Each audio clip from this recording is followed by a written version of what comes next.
Afternoon, guys. How are you? Gotten busy with assignments? Good Good afternoon, afternoon, doctor. doctor. Yeah, a lot of assignments now, and at least like four to be complete by this month. Yeah, very stressed. How about you, Xuanjie? Yeah, me too. We have two at the moment. And I think there are at least three more coming soon. Okay, your lectures surely have been keeping you busy, yeah? Yes, Yeah. doctor. Anyway, doctor, if I may ask, yeah, this upcoming semester break, where are you planning to go? Are you going anywhere for the holiday? I will be here, of course. There are a lot of things to settle during the break. Unlike school teachers, we are not on holiday during your semester break. So, this is one of the many differences of an academic and a teacher. Oh my god, really, doctor? I thought that you have holidays too whenever we are. So there are a big difference between a lecturer and a teacher. Yes, I think the only similarity for us is that we teach. Oh, really? Doctor, my parents telling me to consider being an academic later in life. So I was wondering, and I want to get some opinion from you. Do you recommend this career path for a pharmacy graduate? You have asked an interesting question. You know Professor Emeritus Tan Sri Dato Zulkifli bin Abdul Razak? We are having him with us today. Tan Sri Zhou? I've heard a lot about him. If I'm not mistaken, he's our fifth vice chancellor and is currently the rector of IIUM. Correct, 100% correct.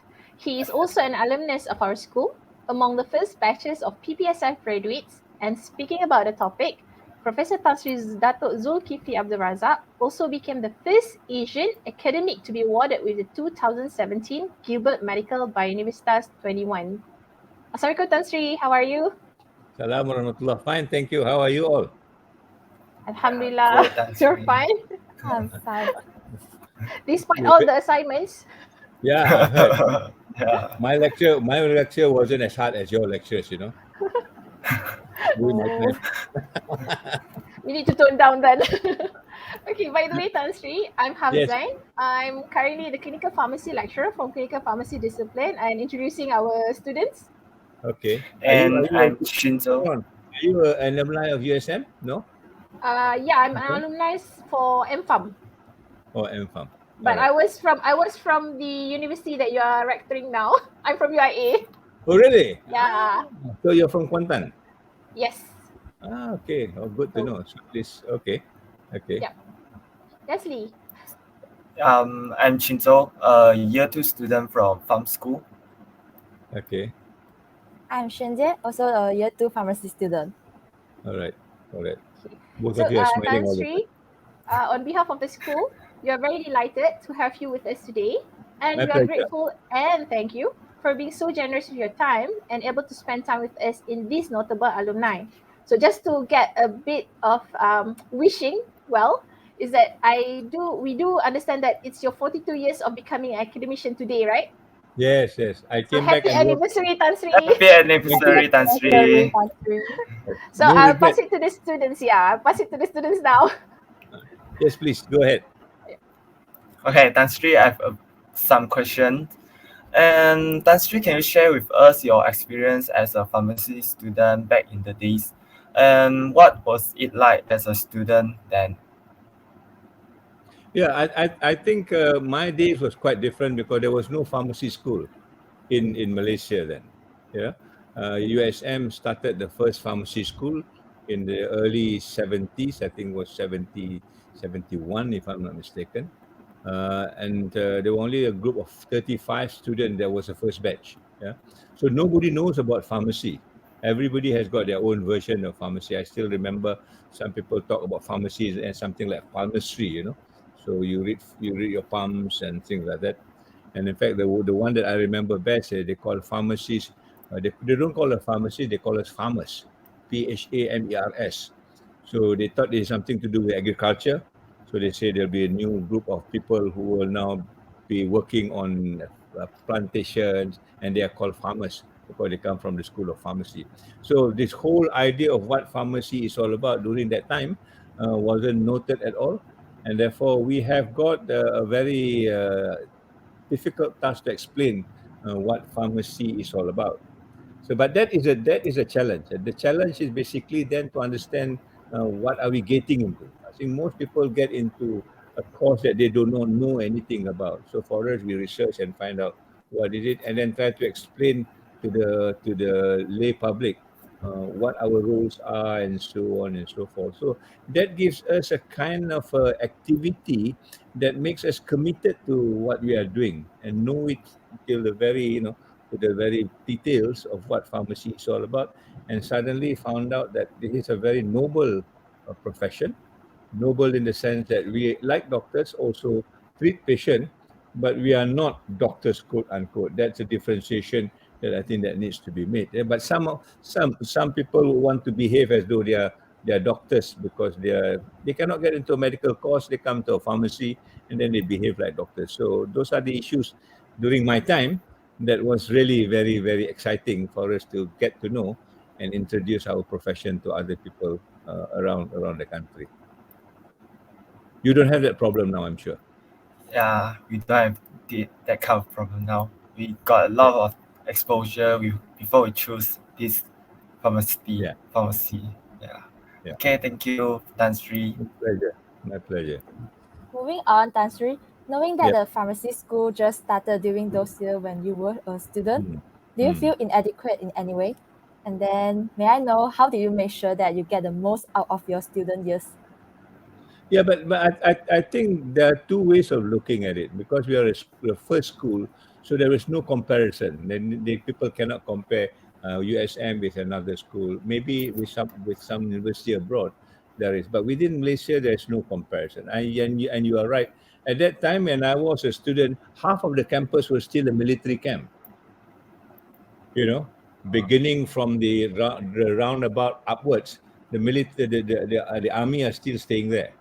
Oh, So we share campus with them, with the military and us. So we are confining to a very small area of where we can do our own work, and therefore the buildings were basically the leftovers of the military. I remember the what do you call uh, the lab, the pharmaceutical labs, particularly a store of the military that was reconverted into a lab. You know, and my desa at that particular time was just a wooden hut because we cannot afford to build and because there was no time to do it. So everything was just done in a very tentative way and not as nice as your Desa Harapan and what. And there was no Desa Harapan then. There was no lake then. It was very small. And the number of students when I was there was only 250 students. There are not too many of us. So small community, and that I think is a blessing in disguise because we know everybody. When I came in, the number of freshies are more than the seniors. So the seniors they're not there to wreck us because we are bigger bigger in number as compared. I think they are 50, they are about 200 of us. So the circumstances were very different. But what it tells us basically, how do you actually begin to build an institution? We don't assume. Like now when students comes in, they complain this is not there, this is not this is not there. But in our times that we need to help to build the facilities. For example, when we talk about some of the things, we need to paint it. We go out and paint and make sure that it is maintained the way it is maintained. So the situation is very different. The only canteen I remember was they what they call a Fu Manchu canteen. It's run by a Chinese who looks like a Fu Manchu. I know you know a Fu Manchu, the character with a beard, and Yeah, yeah, yeah. he owns a canteen, so we call it the Fu Manchu canteen. And the canteen is situated near the second roundabout where you have got now where the parking place is. So that's a place where we gather. There is a small jukebox. I don't know whether you know jukebox. You put in money and then you can listen to music. That was the entertainment at that particular time.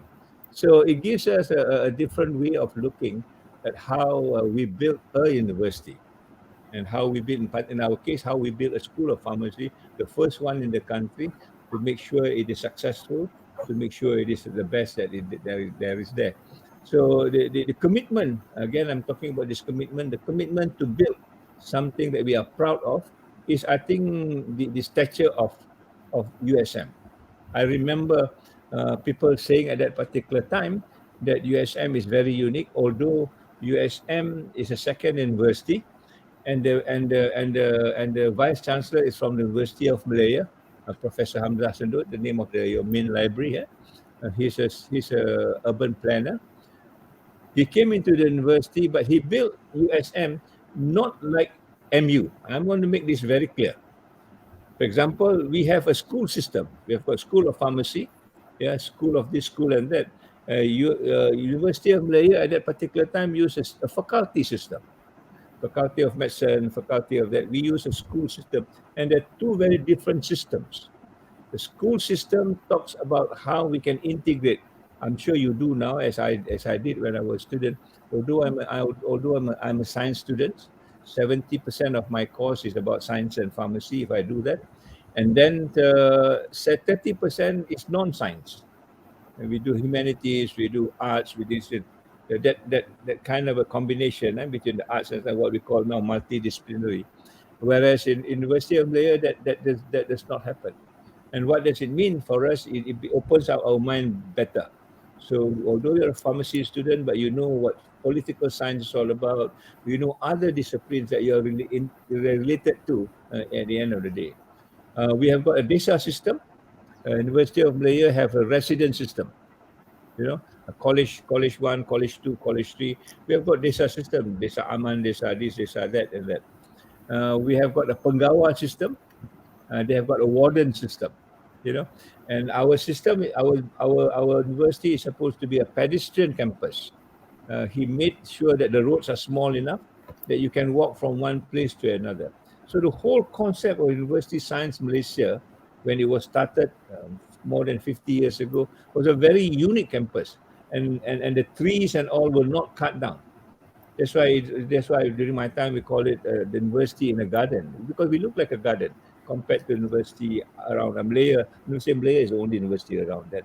So we are proud to be a different entity altogether. Although we are called a university, but we have got differentiating points, we have got uniqueness, we have got different things that other universities do not have. So we are very unique in that particular sense. Being the only school of pharmacy, I think that uniqueness stands out as far as USM is concerned. So that I think must be part and parcel of the university's ambition. How do you be different from other? Now how many school of pharmacy you've got? More than 10, I think. Everybody wants a school of pharmacy. But does USM stand up? That's when you talk about the 10, can you say, oh, this is USM? Or are we lost in the 10, and people say, oh, no, USM, maybe this, maybe that. No, we want to be very distinctive.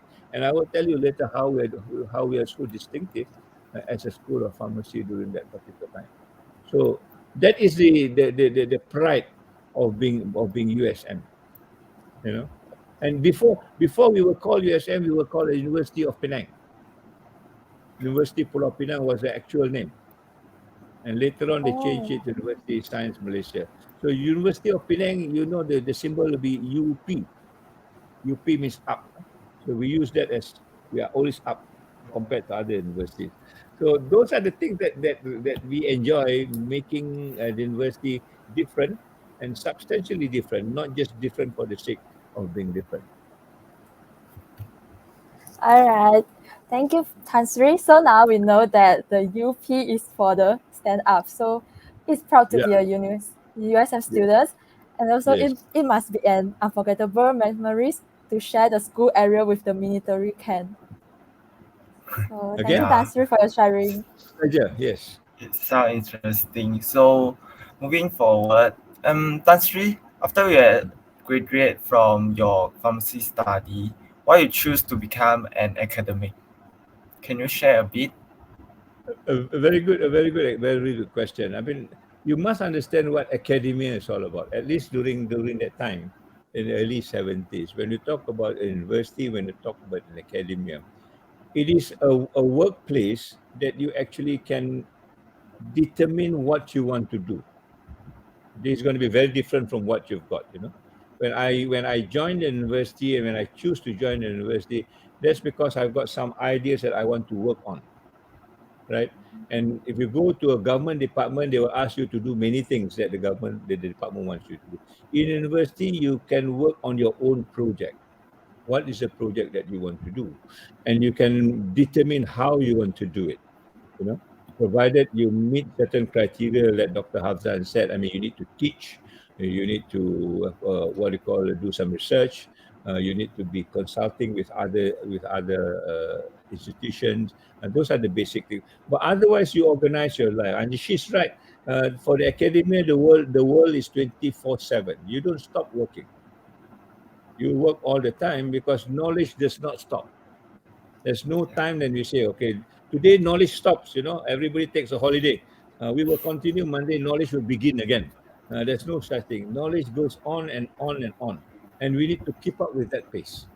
And therefore, you need to organize your life in such a way that you're always in touch with whatever is going on. And plus, the world at that particular time, there was no internet. Huh? So, plus, when I sleep, some of my colleagues in the United States are working, but the communication must go on. Whatever he wants, whatever I want, that we will keep on connecting. So the academic world is a world that is fantastic if you can organize your life around it. In other words, 24/7, you are always in touch with your work. Yeah. So when you say there's assignment 3 or 4, that's life.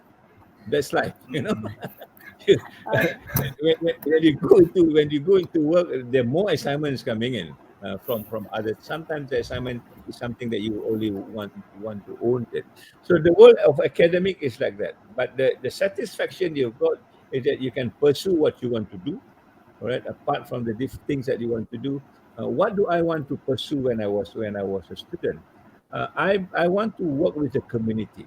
I felt I owe the community a lot of things. I'm lucky. During that time, and maybe until also now, only about 5 or to 10% of people get into the university. That time, there are only 2 universities in the country.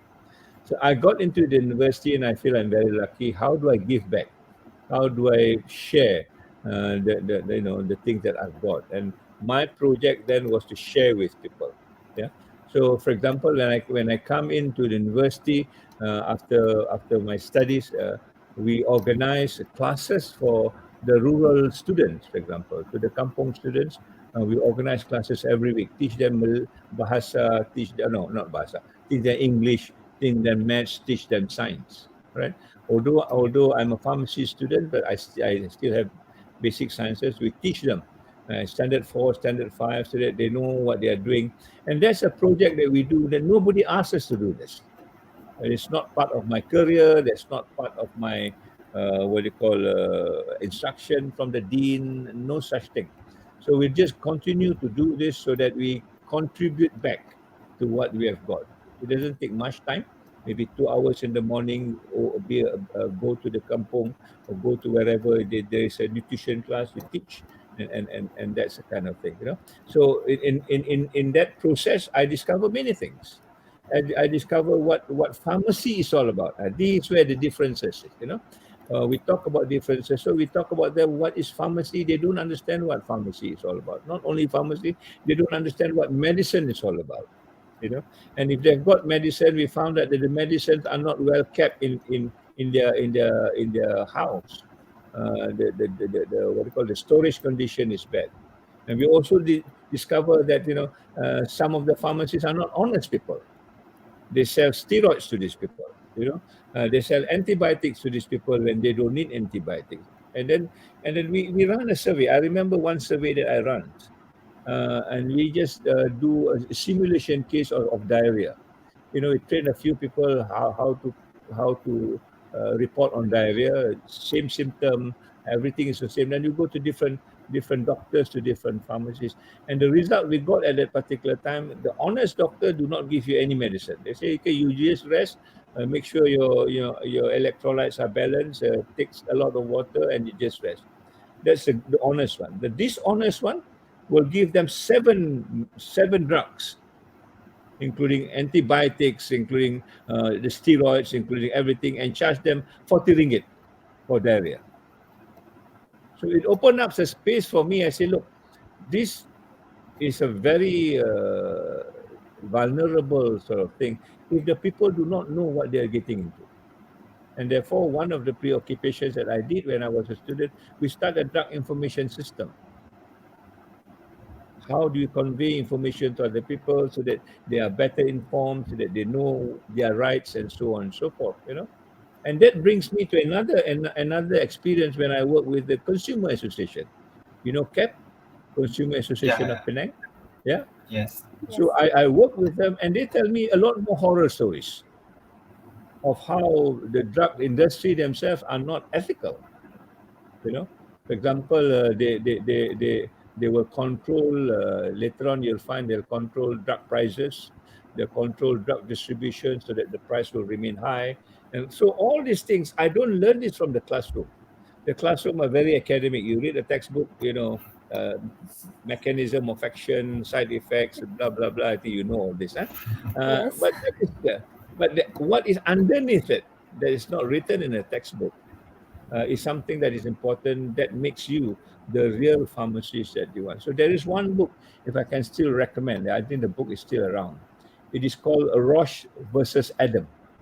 Roche is that time is Hoffman's La Roche. Is one of the major drug companies, and I think it still is. Yeah. And Adam is the world, I think, the world manager for vitamins. Yeah. And how these two finally clash because this guy wants to be very ethical about the business, where the company doesn't want to be ethical. And finally, there's a big clash between. There's a question of ethics. So those are the things that I find out quite independently once you leave the classroom and you go to the community and you find out what it's all about. So I am quite happy that I took this route. And finally, I decided not to work as a pharmacist because I don't know how to control all these other difficult issues of of corruption, of ethics and stuff like that. So I stayed I stayed in the academia and that's it. So I Oh, think that's the journey that you need to go, especially when second year got 2 more years.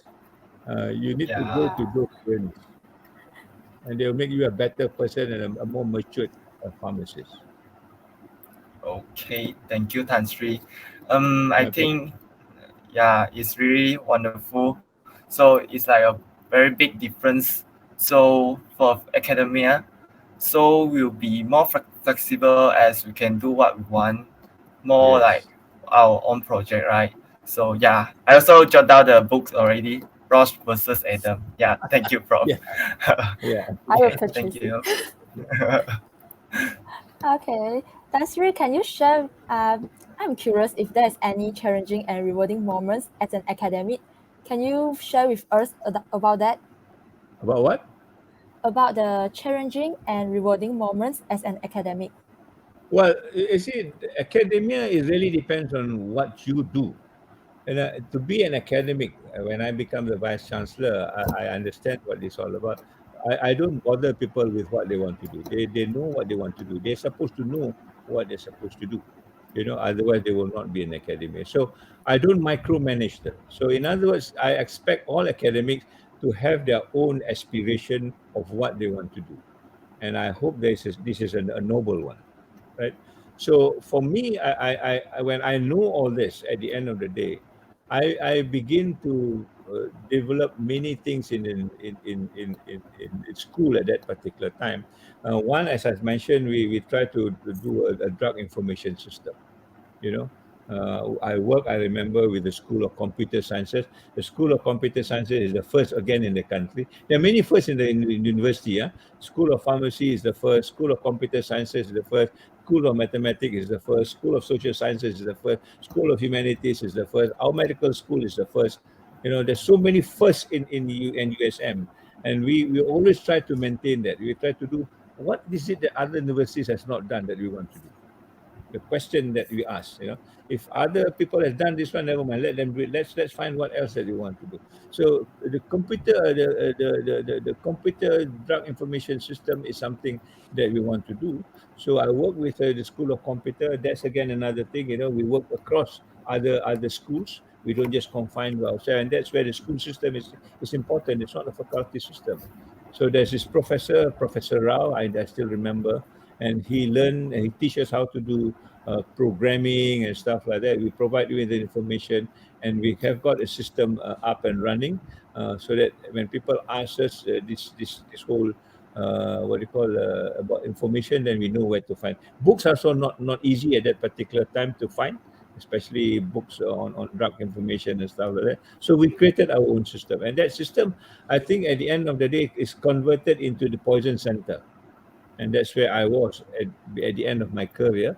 We created a national poison center, and it's a national poison center. Another good story. When we started the National Poison Center, there's already a poison center in UKM. Yeah, it was started by a clinical pharmacologist, and he started the poison center. But their poison center does not work. Somehow or other, it does not work. So the ministry were very frustrated. The ministry say, okay, let's try again this poison center. So we are very lucky. So we bid for that. I remember we say our poison center will probably cost about 800,000 at that particular time. UKM also bid for it, and theirs is 2 million. You know, so imagine from 800,000 to 2 million, they definitely take the 800,000 system. So we got the system, and we quickly turn it into something which is very, very relevant. I don't know how old you were at that particular time. In 1980s, how old were you? We haven't born I yet. haven't born. Okay, that's how old I am. Huh? So during those particular time, there was a poisoning case in Ipoh. It involves a low sifan. Low sifan is one of the I think the Chinese that use a lot of boric acid.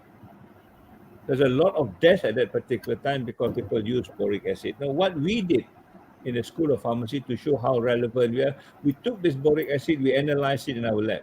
There was no lab at that particular. We analyzed our lab, and we tell the ministry, look, the reason for this is this, from the poisoning point of view, and they're very impressed with the speed that we do, with the accuracy that we do, and finally, then they give us the status, the National Poison Center, as the first National Poison Center in the country that we take away from UKM. So UKM is no longer the poison center. We became the poison center. Until now, alhamdulillah, I hope we will stay there. Yeah. But very quickly, that center was also converted into a regional center because we are the only one in the region. And WHO saw this. And WHO gave us a status of a collaborating center at USM. So we got the national center, we got a collaborating center working with WHO. And that puts us on a very high status that we become consultants to many other school of pharmacy around the region. Those are the things that are the achievements that we need to recall on the 50th anniversary. Yeah, and then we are not happy with this. We say, look, we want to work on something else, and we work with another professor, Professor Aisha, to start a doping center.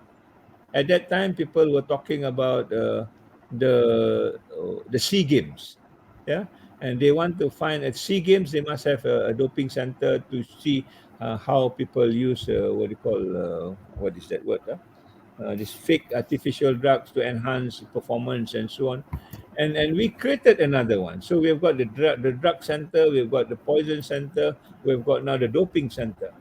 At that particular time, this is the only school this is back with these three things: doping center, drug information center, drug center, and all of the students go to these places and do their internship. So that makes the work of an academic in such a way that you create things that is required of you, and you can create it because you have the knowledge to do it.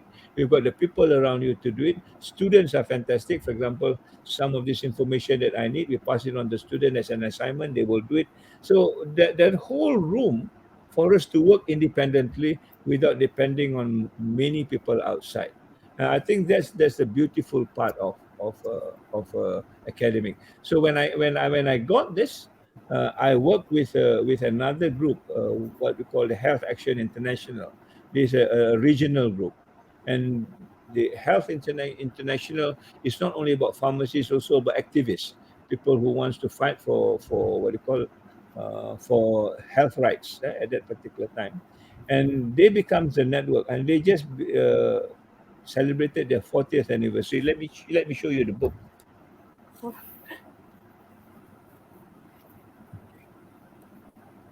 Yeah, Wow. this First Action International, and we are part of this network. So it makes us very powerful because we have got now a network to all over the world. If I've got problems, I will just contact a network in Europe or in US, and they will still give us an example. So this networking thing is something that again we are very proud of, so that we are recognized in Asia as a representative, and we work with other peoples around the world. So that's the realm of work, Chizao. If you really want to go academia, you need to be very exploratory, you need to be very creative, you need to be very bold also. You cannot be sitting around and under the lab. I mean, pharmacists always sit down behind the lab and wear their coat, and then they hide behind and they don't know what to do. Back to the nurses. You go to the hospital, you see the nurses everywhere. Difficult to find the pharmacist because they're behind a desk somewhere, in a room somewhere. That's not. Academia means you need to go and explore whatever that you can do and work with people, and then I think you will make your mark. Exciting life. Mm. Okay. And 24/7, no sleep. Thank you, Dasri, for My sharing the pleasure. My inspiring pleasure. story. Yeah, And you are definitely the role model of us as a pharmacy student. And exactly. then, so all students, please take note. If you want to be an academic, you need to be explorative, Yeah. creative, and bold, and not just sitting behind the lab. Yeah, because I think many students, pharmacy students are among the best that comes into USM at that time. So they're bright students. I mean, studies is not an issue. The issue is how do you create your attitude, how do you craft the other things that you don't learn from classroom. So I might admit that I don't attend lectures very often also, because I developed the other the other part of me. So I'm not a good student in terms of going to class lah. But yeah, we survived it, inshallah. No worry. Okay, Yes. Okay, Okay, time thank you, three. Dasri. my pleasure. My Okay, pleasure. I want to extend this question. Like, if I want to become an academic, so what are your advice and what should we prepare ourselves during this, like our pharmacy study, these 4 years? Yeah, now I think it's a little bit tougher because the field is crowded. So during my time, they cannot find the pharmacologists, they cannot find this, they cannot find that. So you are actually open to better opportunities. But now I think but the whole thing is the same. You want to find out what is it that you can do best when other people are not doing it. So you must know what's the niche. Yeah, in maybe during my time there's no pharmacokinetics. This is something which is new. All these things that we are talking about now in terms of clinical pharmacy, there wasn't any clinical pharmacy, but now I think you need to go into a more specialized areas. Yeah, but I think the most important areas that I think it is relevant now is how to bring pharmacy into the realm of the public space. Like medicine, they've got public health, all right, they work directly with the people. But pharmacy do not have things like that. We don't have relationship with the public as such. And that's why I don't know whether you know this issue of dispensing rights. Have you heard of Yeah, dispensing rights yeah, before? I Yes. heard it. Yeah. That is something that we are still fighting for, and for 50 years we are not winning the game. We are not winning. The doctors are still dispensing, and we're supposed to be our rights, and it's called dispensary, right? We dispense. They will just write the prescription, and they will send the prescription to us, and we dispense. And that is the area that we are not making headways because because the public are not trusting the pharmacists. They say, well, why do I need to get it from a pharmacist if I can get it to a doctor who sort of diagnose me? They should know better, but they do not know the one who dispense the medicine are all quote unquote underqualified. These are school leavers and stuff like that. And I think we are the better person to do this, and that's why in my time I developed what we call the social pharmacy bit, that talks about economics, that talks about drug utilization, that talks about drug information, that aims to make the public more aware. And that's why I think our role in the public space must be very clear. And I don't see this happening. I don't see this happening at all. Our students are still not the speaker that I think they should be talking about. So, for example, if there is a question on the poisoning, who will be answering this question? We should be answering this question. You know, for example, in the last COVID, when we talk about vaccination, who should know about vaccination better? We should know about vaccination better. Yeah, but yet you don't see pharmacists moving up front telling them what vaccines is all about. You know, what are the side effects, what did you need to do, and stuff like that. That you miss that role, you miss that opportunity, and you miss that what do you call that public space that we are trying to get at. So if you want to be an academic, I think that's the role that you do. I mean, of course, we do. We also write articles. Yeah, for example, I write a column when I was in the Poison Center. We started a column on Poison Center, a weekly column. Every week we write something about poisoning.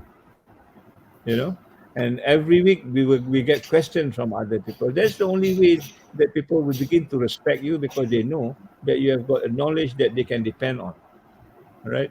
And then during that time, we start a 24-hour service. Anybody can call the Poison Center at any time. So we get calls at 3 o'clock in the morning, 4 o'clock in the morning. Sometimes we get also prank, just people want to be naughty and call us at 2 o'clock in the morning and say, my cat is having a headache. What do I do? Things like that. Oh, But those are the challenges of the time, lah. So we need to do this, but we need to tell the public that we are here to defend them. And sometimes we fight. I remember we fought against a dentist. That was a major feat for us. At that time we were concerned about fluoride, fluorosis, all right? And we saw in the advertisement for children, they use the whole the toothbrush, right? The whole toothbrush were put with what you call with a toothpaste. Yeah? When actually they need just a pea size. A pea size is a little bit on that. So we said this is not the right information. So we fought against them and relabel everything. And we talked to the regulatory and say, look, the way to label this is pea size, what you call a toothpaste for children below age of 12 or something like that. And there is this fight, which is an intellectual and a professional fight, not the fight that we see among the politicians. And we get the toothpaste to be relabeled and as part and parcel of education. So those are the things that you need to be very attentive to, and then bring it forward, and then make the change. And once people see that we pharmacists can make the change for their better, then they trust us more. Otherwise they say, no, this one we give money to the doctor, and the change dispensary, right, we give money to the pharmacist. All different. We still waste our money. So we can tell them, you give it to the pharmacist, you will save your money, because we give other things at the same time. So if you want to do that, that kind of mindset must be there. You must be bold enough to pick up whatever issues and then articulate it publicly, so that we can get this recognition and visibility, which I think is not happening, at least not the way I envisage. Okay, thank you, Tan Sri. So yeah, basically prepare our mindset to be more bold. Yeah. So Exactly.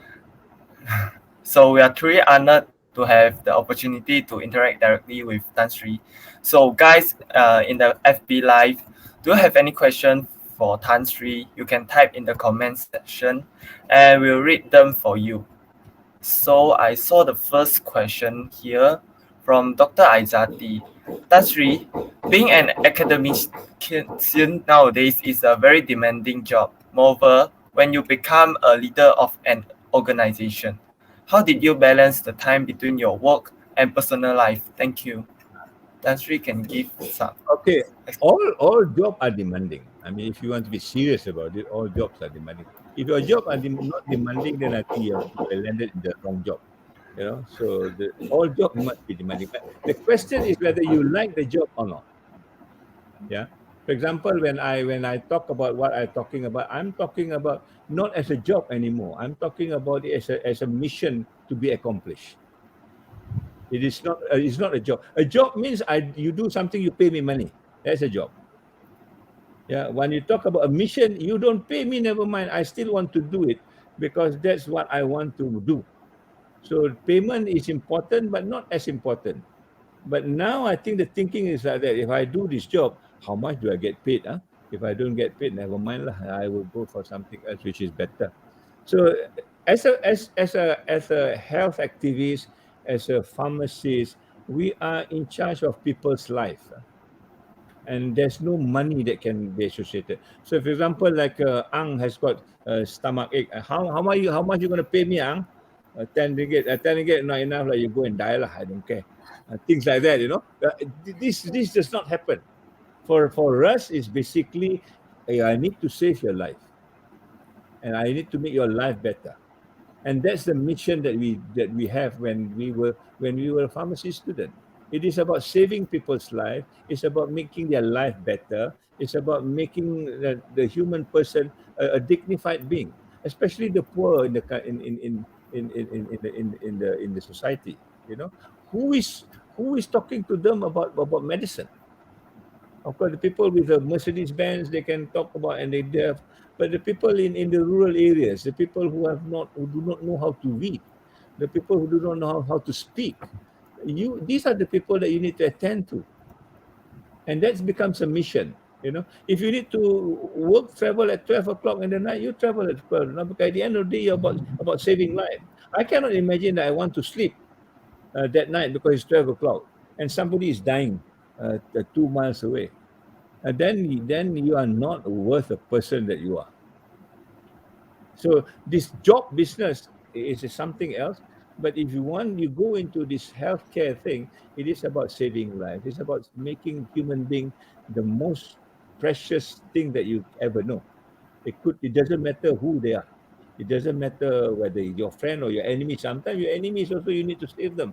Just because the enemies doesn't mean they must die because they don't receive it. So how do you balance this? Basically, do you understand what you are in for? Once you understand what you're in for, the balance comes automatically. But if you don't understand what you're in for, then I think you need to decide, if I go this one, I waste 20 minutes. If I go this one, I get $20 more. And that kind of balance, and you go crazy at the end of the day. You go crazy at the end. So my piece is very simple. I like the job and I do it the way I want to do it. And there is no stopping if I think it is worth it. If I need to fight, I fight. I would tell you, in the school of pharmacy, I fight with a lot of people because of just differences in terms of how things needs to be done. And you need to do that, so that people will understand. People, okay, Ang, she is like this, and they will not disturb you. You disturb this lady, she will scream at you and she will shout at you. And then they say, okay, let's not touch her, because we know her. In my case, they know if there's a line that they cross, then I'll be the worst guy that they ever met. There is the lines that we think it is, they cannot cross that line, because once you cross that line, then I think your ethics has already been compromised and such. So that question, I think, is an important question. But do you like, if people go into pharmacy because they want to make money? I think nothing wrong. But if that's the thing, then you find your life is tough. Because I know my friends will complain to me, but they have not enough money under COVID, not enough money and stuff like that. Then they become miserable. But if they think about saving lives, and I think that's not an issue, because you can save life any time of the year. Doesn't matter whether it's COVID or no COVID. In fact, COVID, you can save more lives. Yeah? So I hope I got the message to you. It is Yes. it is a vocation. It is a vocation. It is a calling. It is not a job. It is not a salary. It's not even a career in that particular sense. Yeah. And this is what I learned from. This is what I learned from CAP. If you want to learn more, you go to CAP. They will tell you what to do when it comes to this. All right. Any more Okay, questions? thank you. A lot of questions Yeah, here. thank you, Okay. Tan Sri. There's one more question from Dr. Taiga. Tan Sri, Uh-huh. there seems to be a problem in recruiting new pharmacy lecturers to replace the retiring ones, Hmm. especially when the funding to support them to further studies are limited. What is your thought on this, and how do we solve the problem of not having enough pharmacy lecturers? Yeah, I think this is a real problem, because there are there are more what they call pharmacy demand for pharmacist job now. Yeah, so I think this is a real question, but there must be a stopgap measure. For example, during our time, when we want to hire lecturers, of course we want them to get a PhD and stuff like that. But sometimes I think during my time we take them on masters. They can, because there's enough to teach at that level, but while having their masters they can proceed with a PhD. So another, the PhD is not an entry requirement, it is more of an exit requirement. So we allow other people to come in. You can get people who are good at master's level, and also, and work with you for 2 years, and then they can do this. But if without a lecturer, I think it's even worse. But the other thing is you need also to think about a practitioner rather than an academician as such. I mean, academician is nice, but sometimes practitioners are better. They know the ins and out. When we do our clinical pharmacy, when we started the clinical pharmacy, there was no clinical pharmacist. We don't have any trained clinical pharmacists, and we use doctors for this purpose. I mean, so if we can substitute a doctor to do certain work, then we can substitute with any other things, as long as the practitioner, they understand what they are doing. Yeah, and then we can use them at the same time. So you don't need to be purely academic in that sense, unless you talk about high flung research and stuff like that. But in terms of teaching, in terms of routine research, clinical research of sort, I think you can depend on practitioners, right? And the other thing is, basically, you need to work also, if you can. We have done this, that we can get the sponsorship from different organization. I remember when we do the poison center. I remember one of the issues that we are fighting is tobacco. You, no poison centers in the world will work with tobacco. We work with tobacco because we think tobacco is one of the biggest poison, quote unquote, when you talk about nicotine.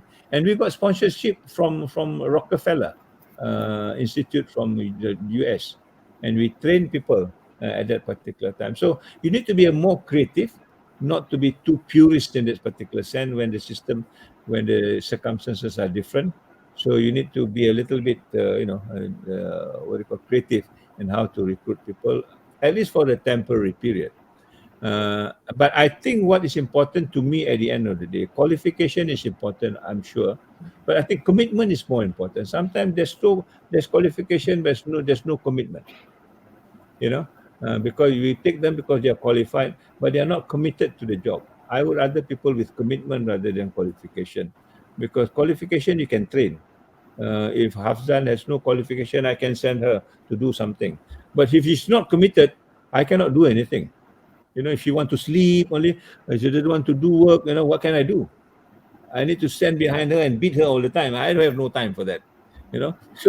So commitment, I think, is more important. I will look for commitment first.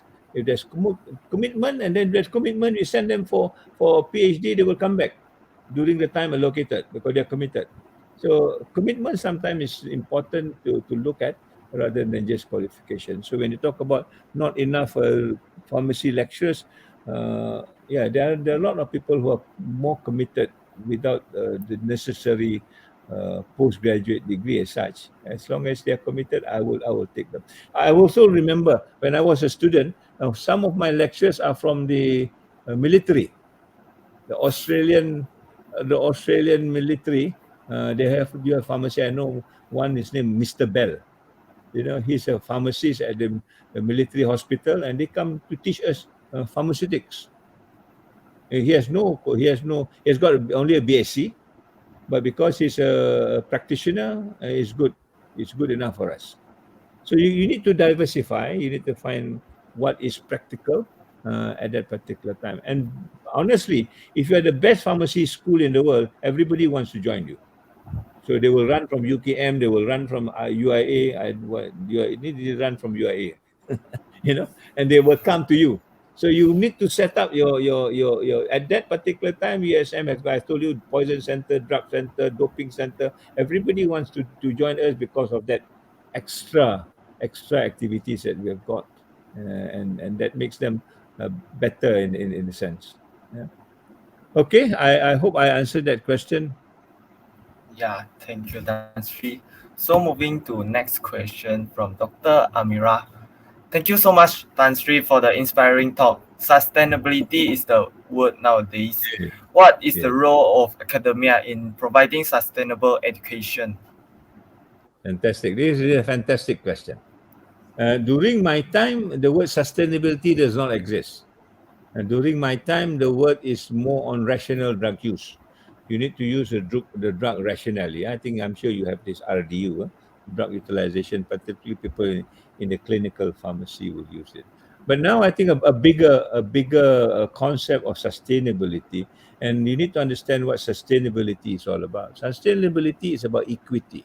Sustainability is about fairness. Sustainability is about justice, right? So, in other words, for example, you just talk about the vaccine today. We understand, I think, the last round when there is vaccination, we find that, well, they say vaccine is for everybody. But at the end of the day, I think you find that the developed countries has more access to vaccination as compared to the developing countries. Yeah. By the time the developed countries has what called dispense 85% of their vaccines to their population, less than 10% in the developing world. In other words, that is not sustainable. In other words, it violates the whole idea of what sustainable healthcare is all about, right? And therefore, we need to you need to create a balance of what this is all about. And this is what sustainable health means. Sustainable health means the equity must be maintained. After all, the life of a white man and the life of an Asian man is the same life. In fact, the life of an Asian man is more vulnerable because they are not supported by any systems. Whereas in the West, they've got a lot of other systems. Yeah. So how do you make this equitable? I think this is an issue that during my time I remember, and I think there is still.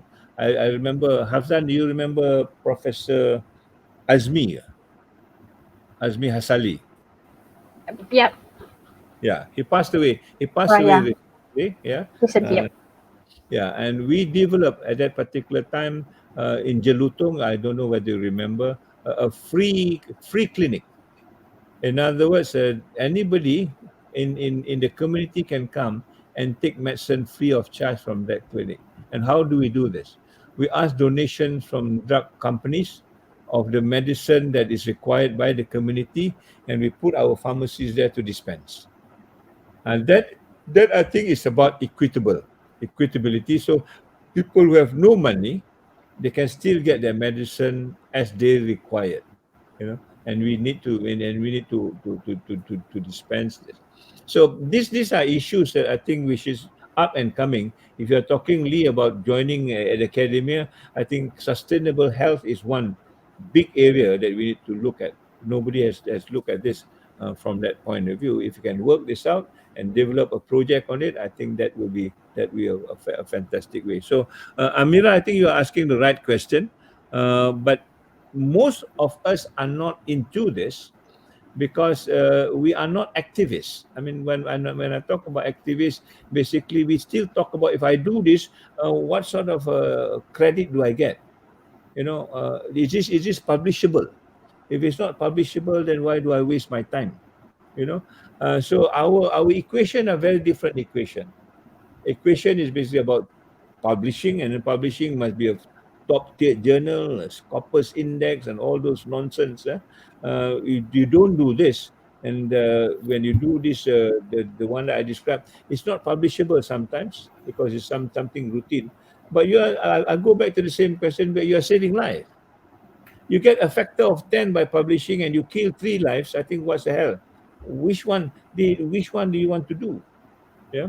So here is about the equation. So academia are not interested because they still talk about the old equation of research, impact factor, citation, which is an old story. But for me, this is an old story. You know that when I was a vice chancellor, we don't rank. I said that USM do not want to do the ranking game, because this is what happened. When you do the ranking game, then they say, I don't want to do this because it's not going to be ranked. And so we lose an opportunity. We lose something that we should be doing, but we will not do this because of the subjectivity of ranking and so on and so forth. So once you decide what you want to do, then I think you can do it better without being affected by the old way of looking at it. UIA is not interested in ranking, Hassan. Uh, we are not interested because we think it's a false thing. It's a false thing in the sense that when you do this ranking, basically, who tells you what is a good university? Some people in the West tell you what is a good university. They talk about internationalization, they talk about citation, they talk about research, which are important. But what about teaching? It is important. What about saving life? It is important. Why are they not included? And they do this because they want actually to attract our staff to their places. We do research. Where else can you do research except for the developed countries? Then these good ones will flock to their place. And the whole ranking game is stacked against us. But sometimes rather we are not too smart. Huh? We play the game and we lose at the end of the day. Yeah, So looking, I think I think it's true, Tasri. It's like how you can you humanize the education system itself, because we are exactly. moving towards like everything should be measurable, should be accountable. Yeah, I do agree upon that. But like you said, how can we humanize this type of education so that we have more soul in it rather than just fulfilling what is in the checklist or in the scorecard, right? So most of the time we consider that as well. That's the thing. I show you What's a that? book, Hazan. Ah, This is USM UIA punya buku. oh, Sejahtera okay. Academic Framework, and if you read the line humanizing education for rahmatan lil alamin, That's a book that that I is, should read. yeah, you can come back to UIA if you want. Okay. Scouting, is it? Okay, I'm kidding, Okay. but basically there's a question. I mean, healthcare is about making a person. You don't treat the person as though it is a piece of is a piece of good. You don't do that. You want to preserve their dignity. You want to preserve their human values. And that's why I think it's a difficult option when you talk about profit as a motivation. If people come to your pharmacy and they are not able to pay, what do you tell them? Go away. You don't pay. You don't deserve my medicine. Go away. Do you do that? I think some people do. you know but here is a case when they cannot afford, but they are still entitled because they are a human being and they need to live. And how do you work this system? You see, so in our case, this is concept of wakaf. We say, okay, for these people kita wakafkan, and there is an opportunity for us to save their life. But this concept of wakaf is not a universal concept. Corporates, when you talk to the next person, community medicine, you tell them, ask if a poor person come to your pharmacist and they want a medicine and they cannot pay, what do you do with them? Do you throw them away? You see, these are issues that is very real to us because we are talking about saving lives. I mean, I will repeat this many times. It's not about making profit. You make profit out of people misery, I think you are the worst kind. Dah sakit kita, dah jatuh timpa tangga kind of thing. So how do you humanize the system? That's what UIA is trying to do. We create options of people who cannot afford. This is what they do. Kita wakafkan and stuff like that. And the university must back us out. There must be a system that actually attracts this and give it to apa ni, to them. So macamnya if you were to talk about this the Jelutong clinic, yeah. Kalau misalnya dia datang, then you can refer them. Can you go to the Jelutong clinic and you get your medicine there, rather than just say go away. You have no money. I cannot. And I also understand when I was a student, if you got two medicine who are the same, I don't know whether it's still true now. The two medicine is the same. My employer will tell me push the one with the highest margin. Yeah, I told myself I will not make a living like this, man. Yeah. So this is 30%, this is 10%, but push this one because I need to make money out of it. So it is not the humanizing thing that we are talking about. It's basically just another business of making profit out of people's misery. I cannot live on for that, and that's why I didn't go to the retail pharmacy. I never know. I might change my mind once I run out of money. I might open another pharmacy also. Anyway, but these are the issues that I think the school must be entangled with. to humanize the pharmacy thing. I think probably we want to do this because there's so many school of pharmacy now. How do you differentiate ourselves? We want to be a humanized pharmacy. That would be another another way of looking at this. Yeah, but that question of humanizing education, humanizing healthcare, and that's why if you go to the poison center, I think the tagline is what you call creating health. I think, yeah. Why? How do you create health in that particular sense? Uh, yeah. So it's a good question, but we need to work it out. We need to work it out. Okay, thank you, Tan Sri. So Pleasure. now I have a question from our student. Tan Sri, can you please share one most memorable moments of being an academic or for nearly half a century? The most memorable moment is to see my student doing better than me. Honestly speaking. Um, You know, I think the achievements of an academic is to see your student doing better than you. If you keep on doing better than your student, then you are a useless person. You're not doing your you're not doing your job. You should give them all the support that you have, and they become better, and then you see the progress will go on. And that's my best moment, and I think I see a lot of my students are doing extremely well. You know, so this is what we want to see. How do you promote pharmacy by creating better and better people with the right sets of values, the right way of doing the things that they ought to do, and to reinvent certain things that during my time may not exist. Now you talk about a lot of technology and stuff like that. I'm not good at that, but they may be able to do this. So that will be the best moments as far as I know. A very simple thing, because we produce many students, especially in USM, very bright students, to do this for us. So it is not about winning prizes and stuff like that. You see how they actually bring themselves up as a result of education. If education does it well, then we will create better people all the time. Sometimes education also does not work very well. Now I'm fighting for it now. That a lot of corruption is coming in and so on and so forth. But hopefully, USM is well guarded on this. Okay, thank you, Tan Sri. So next question from Noh Sirajuddin. Tan Sri, can you share your career pathway from an M-Farm holder to a most admiring BC? How did you curve your pathway? It's a difficult question because I didn't determine this. Honestly, to be honest with you, when they asked me to be a vice chancellor, I didn't want, because I was enjoying my job at the poison center. You know, I guess in a way, it is about how I was trained as a student. I think it starts off with a student. I don't think it happens when I was already a career student. It's a student. Let me try and give you a little bit of my student days. So my student days, as I've mentioned, we devote ourselves mainly to the concern of the public.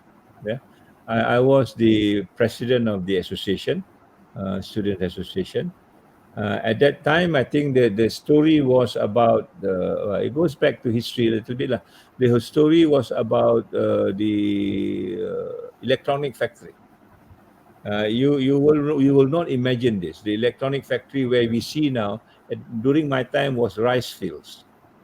People sawah padi, yeah, the rice fields, and then they decide to bring this factory in, and all these rice paddies were converted into factories. Right, that's fine. But the difficulty we had, or at least when I had, when they want to recruit people to work for these factories, right? They recruit them mainly from the rural areas, and they give them skills, which is fine. I have no problem with that as well. Yeah. But the point is that when they treat these people, for example, one house, I don't know if I can. Someone, if you go to that part of the area, there's still some houses you can see by the roadside. And some of these houses will accommodate to as many as 80 to 100 people staying in the house. Can you imagine? They have got bunkers, double story bed, triple story bed, and they work on shifts, 8-hour shifts, and everybody just sleep on the bed, all right, and then until your shift starts, and then when the other shifts end, you go and then somebody occupy your bed. You know, you imagine 80 people living in a house. That makes them almost like a sardine. As a student, we launch a protest. I led a number of demonstrations, and I tell them this is not. And talk about Hafsan, talk about humanizing this. This is dehumanizing the people, and they are paid very simple salaries. All right. Not only they're very paid simple salaries, they are also, once they pay them salaries, then they will introduce makeups. Then you pay money to make the makeups. Then they teach you how to dress sophisticated, and then they take your money to buy these dresses.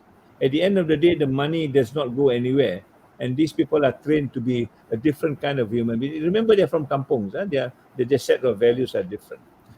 So at the end of the day, they are called minakaran. They're given that kind of a title, a very dehumanizing title. That was the time that I was brought up as a student. I begin to understand what justice is all about. I begin to understand what exploitation is all about. I begin to understand how you need to treat people in the right way. Yeah. And these people coming from the other part of the culture does not understand our culture at all. They treat us as though we are like them. We are not like them. So these are values that give me a number of things that at the end of the day open up another area in my life when I talk about justice and so on and so forth. So if you talk about how do I become a vice chancellor, I want to make sure that my experience as a student is not repeated when you were a student and I'm a vice chancellor. During my time when I was a student, I wasn't treated the way the students are treated now. There was only one vice chancellor. There's one deputy vice chancellor. I know the deputy vice chancellors by name. We talk together. The vice chancellor sometimes, as a president of the session, call me for coffee and we talk about the university. We actually explain what is it that we want, and he will tell us what to do and so on and so forth. There is a communication between me and the vice chancellor. I was just a student, a plain student, but he treated me well because I am a president of a society, and we explain what is it that we want to do and so on and so forth. When I go for demonstration, he says, if this thing that you want to do, you go and do. He will defend me for it. Because we talk about values, we don't talk about rules anymore. The rules are important if the values are defendable. If the values are not defendable, then the rules are not important. If you are corrupted, then the rules are not important. So that's the rule. That's the rule that he teach me, and I took that rule. And when I was a vice chancellor, I want to make sure that my students all have the experience that I've got, and therefore I don't harass them. I think most of them will tell you that I don't harass them. And in fact, we work together. When we do sustainable development at that particular time, I remember the student came to my office and they say we want to ban styrofoam. I say, why you want to ban styrofoam? They give us all the reasons. I say, then they say, will you support me? I say, I will support you. But what is your substitute? You say, we've got an ecological pack. I don't know whether they're still used, but it's 20 cents more. I say, I will back you up. Go to the canteen and tell them change all their styrofoam into this pack. And they go to the canteen and we got the change. And within 1 month, all styrofoam in the university were used, were banned. And other universities will call me up. I say, what are you trying to do? I say, we are trying to ban styrofoam. I say, we just bought our styrofoam. I say, halak, you you know, you don't get into this. So our students are very creative. Our students are very daring because they work on principles. They don't do this because they just want to catch out the university. I mean, sometimes the student want to catch out the university and do all sorts of things. But they work on principles. And what are the principles? The principles are exactly this humanizing thing. And that's why we call our university that time university in the garden. Of course, it looks like a garden, but the metaphor is quite different. When I call university in a garden, what is a metaphor? The metaphor is that all of us will look after the garden. So we are all gardeners. Doesn't matter whether you are vice chancellor or no vice chancellor, but the garden is our garden. We look after the garden. So in other words, we pick up the what do you call the wastage and stuff like that. Yeah? And what is a garden? A garden is about variety. If you want to go into a garden, a nice garden is about variety. So we appreciate diversity. You may think differently, fine, but a part of the garden, we have to tolerate this diversity. You may not like it. You may not like this flower because it's not your favorite color. But too bad, it's part of the garden.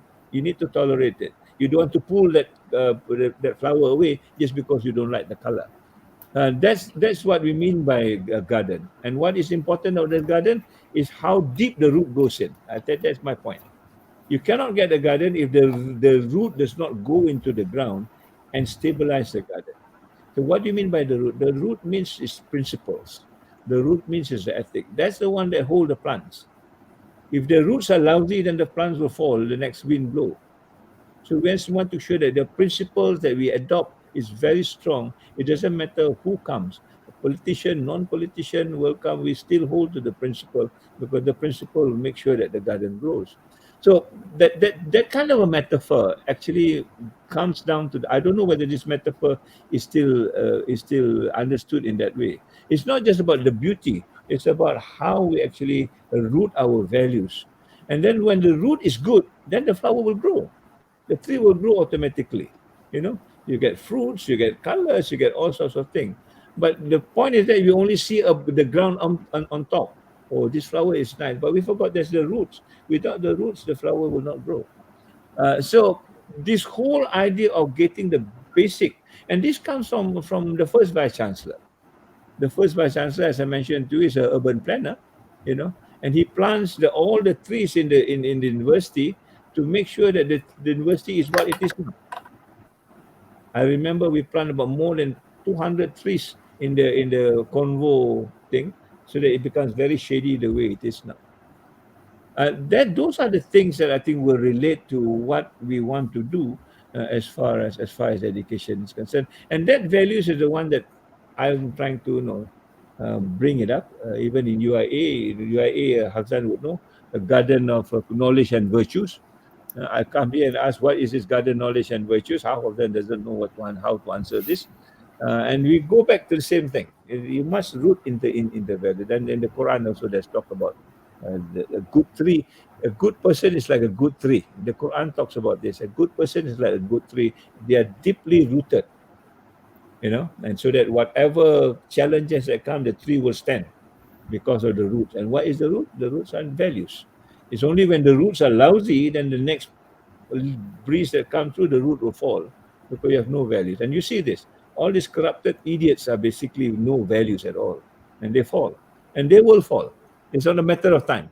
The first wind may not blow them off, second wind, but the third wind, they will blow them off. You will not able to stand. And this is what pharmacy is all about. If you become a corrupted pharmacist, I know a number of them are, shortchange people, you will go at the end of the day. How do you bring this as part and parcel of education? At the end of the day, this is what education is all about.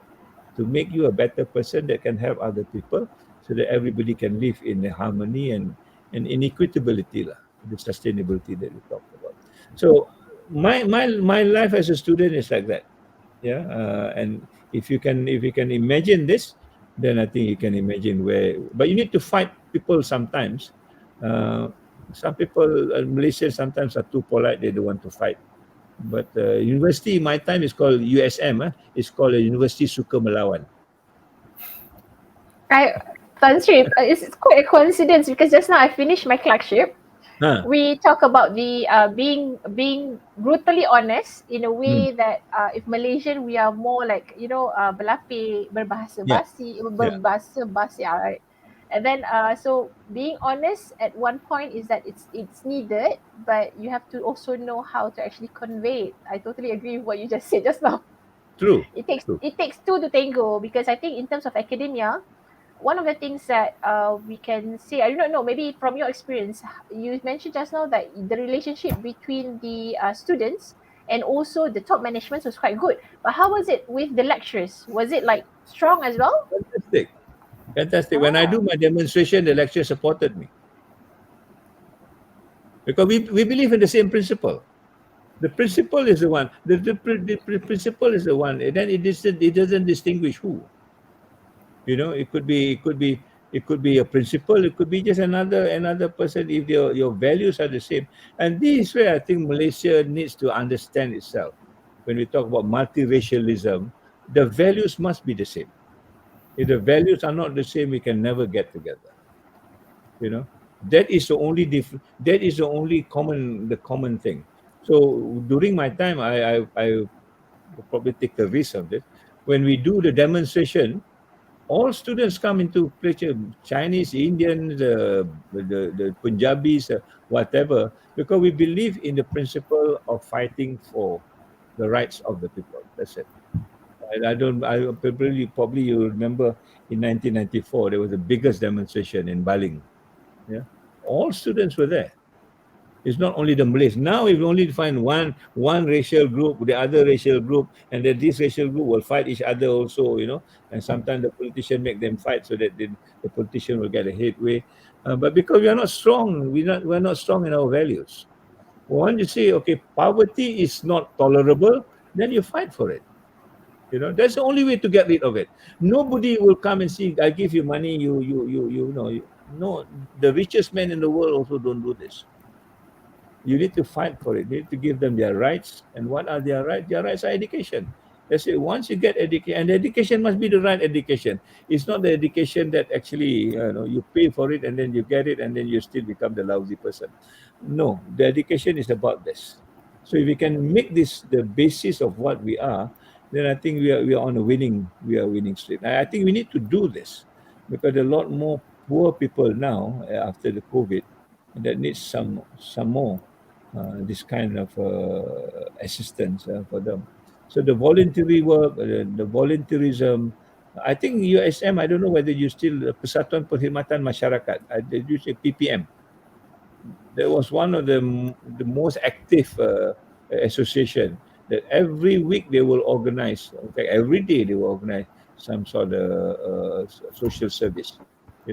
I remember that very well. And first time we went through it, it's terrible, but after a while it becomes second nature to you, and it becomes part and parcel of your activities. So that question just now was a loaded question. It's a long way of doing it because I'm trying to show that everybody can go through this journey if you actually understand where you are going and where you're coming from. But if you want okay, to go Prof. to university, sorry, if you want to go to university and say you want to Uh-huh. be a millionaire at the age of 40, then I think you might well leave because you'll never be a Okay. millionaire in a university. Yes, true, After you agree. after you retire, also you'll never be. So examine yourself. Say, Ang wants to be a millionaire through pharmacy. I say, goodbye, Ang. You'll never be a millionaire if you stay as an academic. Okay. You might as well go somewhere else. Join Roche. Prof, relate to one of the things that you just asked just now. There's a question from Jia Wei Tan about the dispensing separation. Um, so this question was, hi Tan Sri, do you think the emergence and development of digital health e-pharmacy can expedite the dispensing separation in Malaysia, just like what you mentioned just now? Yeah. Can you comment on that? I think it's a good question, but I think the first thing I think the public has not full trust on the pharmacy. When I discuss with them, basically that's what the question. Now I'm giving the money to the doctor now. When I give it to the pharmacist, what difference do I get? We have not convinced them. We have not convinced them. No, they know what they will get from the pharmacy, from the doctors.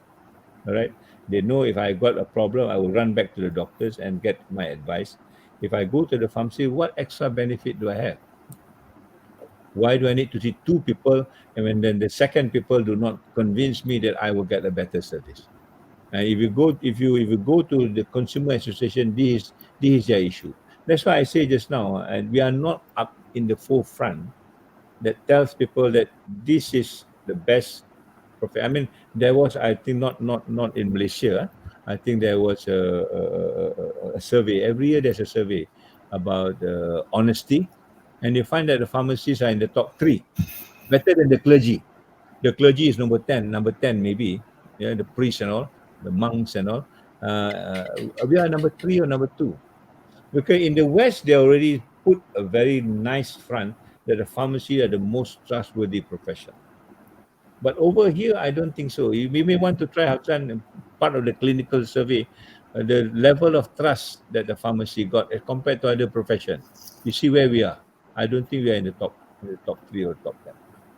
Now, unless they trust you, then they will not cite you. You know, for them, it's just going from mulut rimau to mulut buaya. Or, why do they need to do that? At least the rimau, they Oh, know what the rimau is all yeah, about. You know? that's true. Okay. Prof, there's one more question, Prof. Tan Sri, like before, because we're nearing end, but we still want to ask the one question. It's from Ikhwan Fayed, but it's more Mm, about Prof. May you provide ideas regarding to improve the role of diploma pharmacy or pharmacy technician in healthcare service? mm. Well, I think there is no room for diploma pharmacies anymore. I think we need to upgrade them. We need to upgrade them into a full-fledged pharmacy. Why do you need to have a diploma in pharmacy? Sometimes these diploma people are better than us, because they practice a lot more. So I would go. I mean, you can use this to upgrade. The school can do this. I will tell you another thing that I did when I was in a vice chancellor. We created a system called what do you call Warga Emas, program Warga Emas. What did we do? We say, okay, anybody with an SPM qualification, but with 10 years of working experience, can apply and join the university and take whatever course they want at a 50% discount. That's what I did, you know, because they've got enough experience. 50%, but 10 years experience, I think is more than enough. SPM, SPM means you can read and write, that's about it. But your knowledge and experience is the one. So I've got a lot of people umur 78 tahun, 80 tahun. I remember one, namanya Cikgu Kamis. When he graduated, he brought in 20 of his grandchildren to celebrate. So we need to upgrade these people so that they can join our force. Now they've got better experience with the qualification. We can use them for our side rather than letting them be a diploma when they've got more experience. I'm sure the diploma, if you can give them a lot of exemption in terms of credit. Pharmaceutical science, farm tech, I'm sure you probably can give them a lot of exemptions. So we want to increase our numbers with people of quality and experience, and I think that should be the way. And then they can be more useful to us rather than a diploma right now. The dental people have done away with this, so we need to also think along those lines. And Yeah, then working together. then the question that you asked, tak cukup recruitment, these are the people. They've got the True, experience. true, You can true. get to it very quickly. Okay. Prof, Okay. Prof. Okay. Tan Sri, if possible, one more last question. It's from Okay. Dr. Hassan Rato. Okay, Salam Tan Sri. I'm a former lecturer of PPSF USM. Have been an avid admirer of your leadership and have learned a lot from you during your time in USM. For effective dispensing separation, I would like to know your opinion if interprofessional education amongst healthcare-related schools is enhanced in USM. Yeah, it is. It is in our setting. I think you know better when we talk about clinical pharmacy, where we work alongside with the medical people. You know, and I think in Kubang Kren it was practiced that way. In fact, we were among the first, if I'm not mistaken, under when I was a student, Doctor Chua Sui Ong. He created a model pharmacy in the clinic at the time. What is it that we sell? We don't sell all this what you call toiletries. We sell strictly pharmaceutical stuff with dispensing, with drug information, and so on and so forth. Those are the models that we are trying to create. But I think the dispensing issue is an economic issue. It's not a professional issue. At the end of the day, if I'm not mistaken, if you read the Medical Act, it says that doctors should not make money out of medicine. Doctors can only make money out of with their what do you call a consultation fee. Yeah. But we know that their money, that half of the income comes from medicine, and it's not talking about. This is where I talk about the ethics, not about the bonusing.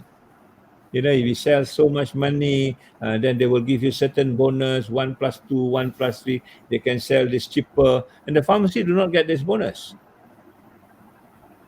At least it's not as good as the doctors.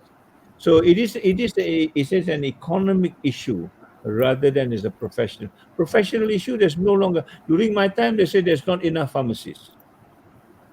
Now there are many schools, and now they're saying there's not enough distribution of pharmacies. Now their distributions are all over. So there is no more question of professionalism. It's just a question of economics and marketing. Yeah, that's why I was talking to Prof. Habibah. Yeah, I think maybe the students want to do this. I think we should start. I was telling you, let's do a national seminar on dispensing rights. Yeah, let's do a All right. national seminar on dispensary after 50 years. Where are we?